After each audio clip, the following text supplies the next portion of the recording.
శ్రీమాత్రే నమ. జయ గురు దత్తాత్రేయ నమ. ఈ వీడియోలో మనం 2025 సంవత్సరం మే నెల 18వ తారీఖున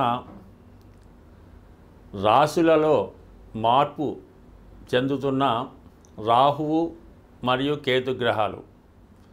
అంటే ప్రస్తుతం రాహు మీనరాశి నుంచి కుంభరాశిలోకి, కేతువు కన్యారాశి నుంచి సింహరాశిలోకి మారడం జరుగుతుంది. ఇప్పుడు మనం వివిధ రాశుల వారి మీద రాబోయే 18 నెలల్లో కేతుగ్రహం ఎటువంటి ప్రభావాన్ని చూపడం జరుగుతూ ఉంది అన్న విషయాన్ని మనం ఈ వీడియోలో పరిశీలిద్దాం. సాధారణంగా రాహు కేతువులు ఒక 180 degrees యాంగిల్లో ఉంటూ రెండు ఒకేసారి రాశులు మారడం జరుగుతూ ఉంటుంది. అంటే ఇప్పుడు రాహు కేతువు రెండు గ్రహాలు ఒకసారి మారినప్పటికి కూడా రాహు ఏ భావంలో ఉంటాడో ఆ భావం యొక్క ఫలితాల్ని ఎక్స్పాండ్ చేయడం జరుగుతూ ఉంటుంది. అయితే కేతువు ఏ భావంలో ఉంటే ఆ భావ ఫలితాలని తగ్గించడం జరుగుతూ ఉంటుంది. అంటే కేతువు జ్ఞానకారకుడు, వైరాగ్యకారకుడు, అలాగే బ్రహ్మచర్యానికి కారకుడు. ఏదైనా త్యాగానికి సిద్ధంగా ఉండే గ్రహం కేతు గ్రహం కాబట్టి సాధారణంగా కేతువు హృదయంతో ఆలోచించడం జరుగుతూ ఉంటుంది. అంటే రాహు హెడ్, అందుకని రాహుకి ప్రపంచంలో అన్నీ తనకే కావాలని, సంపదంతా తన సొంతమే కావాలని, తను మాత్రమే బాగుండాలని రాహు ఆలోచన ఉంటుంది. రాహు అంటే కేవలం తల, అది ఆకాశం నుంచి భూమిలోకి, అంటే భూమిలో ఉన్నటువంటి తన దేహం కోసం చూస్తూ ఈ ప్రపంచంలో ఉన్నటువంటి కోరికలన్నీ తనకు కావాలని కోరుకుంటాడు రాహు. అందుకే రాహు ప్రభావం ఉన్నటువంటి జాతకులు అనేక అనైతిక అక్రమ మార్గాల ద్వారా ధనాన్ని సంపాదించడం జరుగుతూ ఉంటుంది. మరి కేతు అలా కాదు. కేతు కేవలం మొండె భాగం మాత్రమే, అంటే తల లేకుండా కేవలం మొండెం మాత్రమే ఉంటుంది. మరి కేతువు ఆకాశం వంక చూడటం వల్ల జ్ఞానకారకుడు, వైరాగ్యకారకుడు అవుతూ ఉంటాడు. ఏ కోరిక, వ్యామోహం ఉండదు. మరి అందరూ బాగుండాలి, అందరూ క్షేమంగా ఉండాలి అన్నటువంటి ఆలోచనతో రాహు కేతు ఉండడం జరుగుతుంది.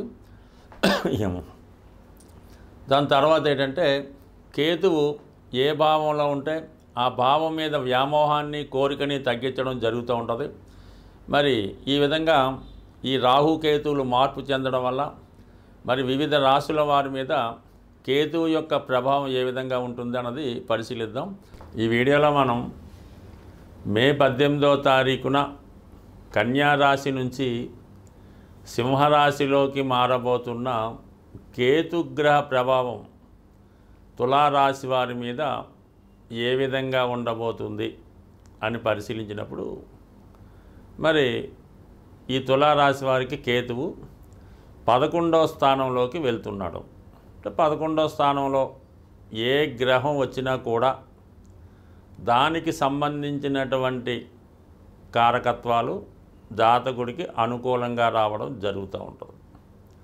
ఇప్పుడు ఈ కేతువు తులారాశి వారికి ధనాధిపతిగా లాభస్థానంలోకి వచ్చాడు. అంటే దాన్ని బట్టి కంపల్సరిగా మీ కుటుంబ ఆదాయం పెరుగుతుంది. మీ వాక్చాతుర్యం ద్వారా కంపల్సరిగా సమస్యల్ని పరిష్కరించడమే కాకుండా ఆదాయం కూడా పెరిగే అవకాశం ఉంది. ఇది సినిమా రంగంలో యాక్టర్లకి, సింగర్స్కి, మ్యూజిక్ డైరెక్టర్లకి, డబ్బింగ్ చెప్పేవారికి చాలా అనుకూలంగా ఉంటుంది.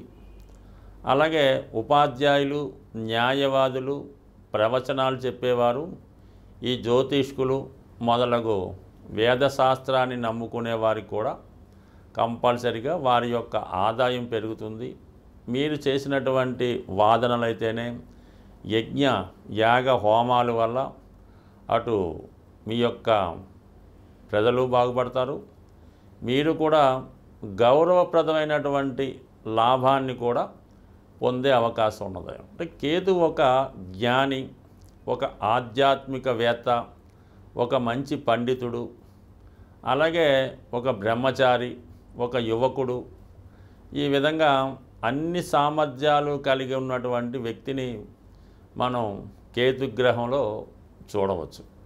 అందువల్ల మీకు ఈ సమయంలో ఒక మంచి విజ్ఞానవంతుడు, జ్ఞాని, మంచి పండితుడైన వాడు నిస్వార్థంగా మీ యొక్క అభివృద్ధికి కారణమవుతారు.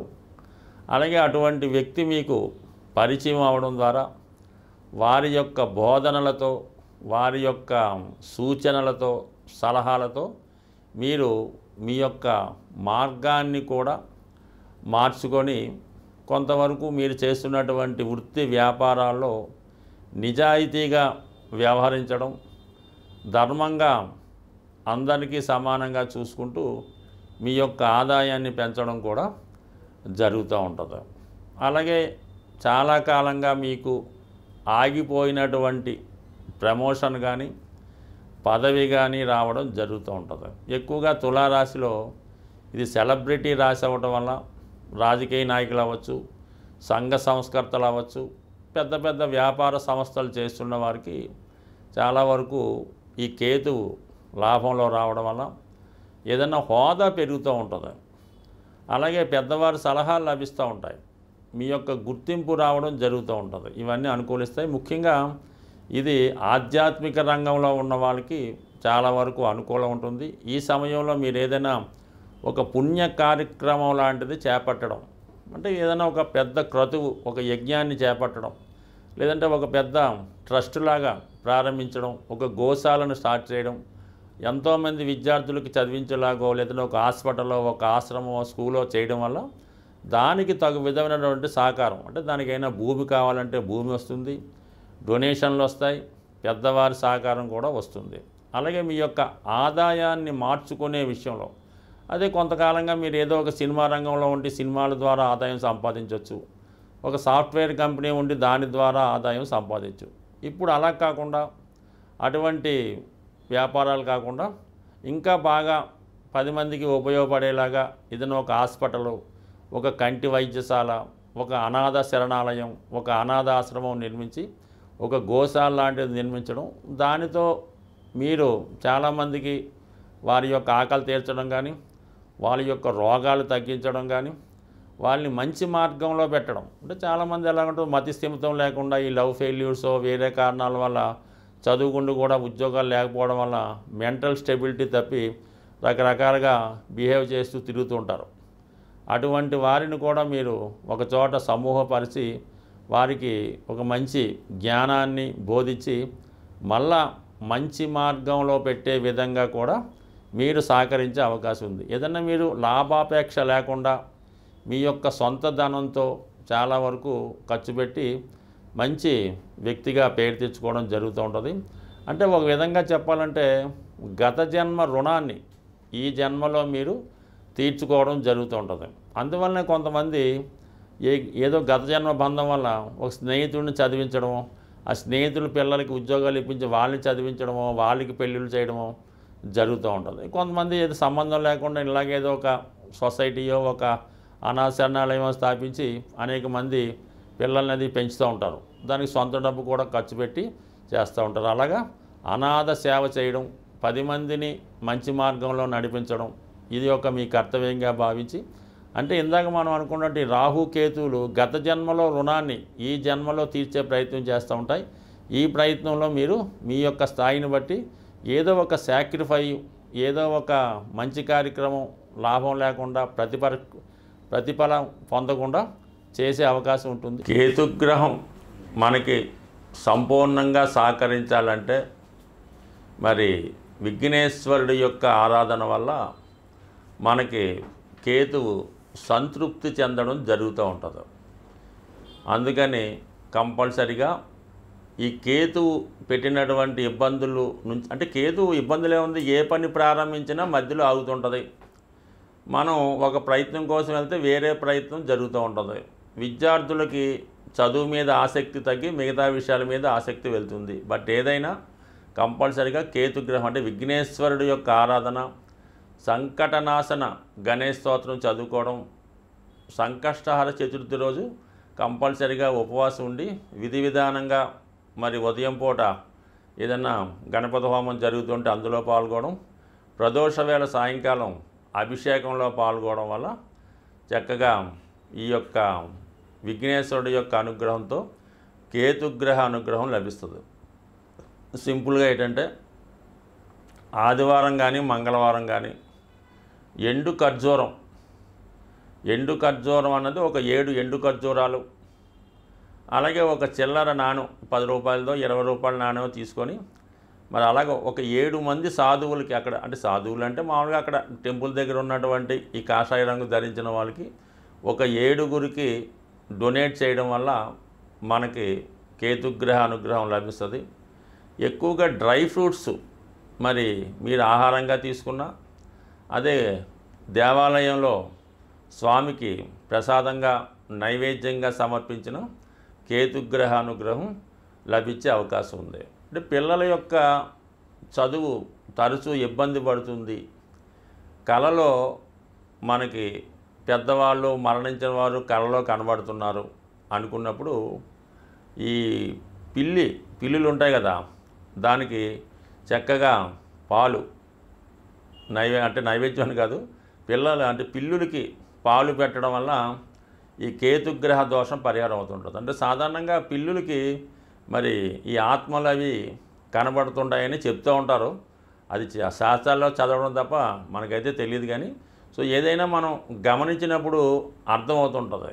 ఇంట్లో మన పెంపుడు కుక్కకి ఈ పిల్లులకి కంపల్సరిగా చనిపోయిన వారి యొక్క ఆత్మలు కనబడుతూ ఉంటాయి. ఒక విధంగా కేతువు కూడా ఆత్మ లాంటిదే కాబట్టి ఈ పిల్లులకి పాలు పోయడం వల్ల కూడా కేతుగ్రహ సంపూర్ణ అనుగ్రహం లభిస్తుంది. ఇంకా మీకు మరీ ఇబ్బందులుగా ఉంది, అసలు పిల్లవాడు ఏం మాట పట్టించుకోవట్లేదు, ఏమీ కుటుంబ విషయాలు ఏమీ పట్టించుకోవడం లేదు, చాలా వైరాగ్యంగా ఉన్నాడో, ఏదో పిచ్చి పట్టినట్టు దెయ్యం పట్టినట్టు తిరుగుతున్నాడో, జుత్తు అంతా పెంచుకున్నాడో, బట్టలు మార్చుకోవటం లేదు, స్నానం చేయడం లేదు అనుకున్న వాడిని ఏదైనా ఒక అంటే ఈ శ్రీశైలం తిరుపతి లాంటిలో కొన్ని ఆశ్రమాలు ఉంటాయి, ఋషుల యొక్క ఆశ్రమాలు అవి ఉంటుంటాయి, అందులో చేర్పించి కొన్నాళ్ళ పాటు అక్కడ సేవ చేసుకునే విధంగా పెట్టడం కానీ, లేదనుకుంటే కొంతగా బాగుంటే మీ దగ్గరలో ఉన్నటువంటి దేవాలయం పొద్దున్నే ఎర్లీ మార్నింగ్ 4 గంటలు లేచి పరిశుభ్రంగా దాన్ని శుభ్రం చేసి వచ్చిన భక్తులకు సేవ చేయడం ద్వారా కూడా కేతుగ్రహ అనుగ్రహం సంపూర్ణంగా లభిస్తుంది. అలాగే మరి ది బెస్ట్ రెమెడీ అంటే బ్రహ్మముహూర్తంలో లేచి విష్ణు సహస్ర అంటే బ్రహ్మముహూర్తంలో లేచి శుభ్రంగా కాలకృత్యాలు తీర్చుకున్న తర్వాత విష్ణు సహస్రనామాన్ని పారాయణ చేయడం వల్ల సమస్త దోషాలు తొలగే అవకాశం ఉంటుంది. అలాగే శివునికి రుద్రాభిషేకం చేసుకోవడం ద్వారా, అంటే ఏ దైవ కార్యక్రమం చేసుకున్నా కేతువు సంతృప్తి చెందుతూ ఉంటాడు. అంటే కేతువు సంతృప్తి చెందితేనే మీకు మిగతా గ్రహాల యొక్క అనుకూలత అది లభించే అవకాశం ఉంది కాబట్టి, బట్ ఏదైనా ఒక పని చేసినప్పుడు నమ్మకంతో నిజాయితీగా శాస్త్రంలో ఏ విధంగా ఉంటుందో ఆ విధంగానే చేస్తేనే ఫలితం వస్తుంది. దాని తర్వాత ఏంటంటే శాస్త్రాల్లో కూడా శక్తి కొలది అన్నారు. అంటే డబ్బులు లేనివాడు ఏదో ఒక 1/2 లీటర్ ఆవు పాలతో శివుడికి అభిషేకం చేయొచ్చు, కానీ బాగా కోటీశ్వరుడు కూడా అది వర్తించదు. అతని స్థాయికి తగ్గట్టుగా అతను అభిషేకం చేయించుకుంటేనే అతనికి ఆ ఫలితం వస్తుంది తప్ప అందరికీ ఒకే నియమైతే ఉండదు. బట్ కానీ పెద్దలు ఎన్ని చెప్పినా మన శక్తి కొలది ఆ పరిహారం చేసినప్పుడు, దేవుని పూజ చేసినప్పుడు ఆ ఫలితం మనకు దక్కుతుంది. కాబట్టి మరి సాధ్యమైనంత వరకు మీకు ఎంతవరకు సాధ్యమవుతుందో అంతవరకు చేయడం వల్ల మనకి ఈ గ్రహశాంతి జరిగి అనుకున్న ఫలితం రావడం జరుగుతూ ఉంటుంది. స్వస్తి.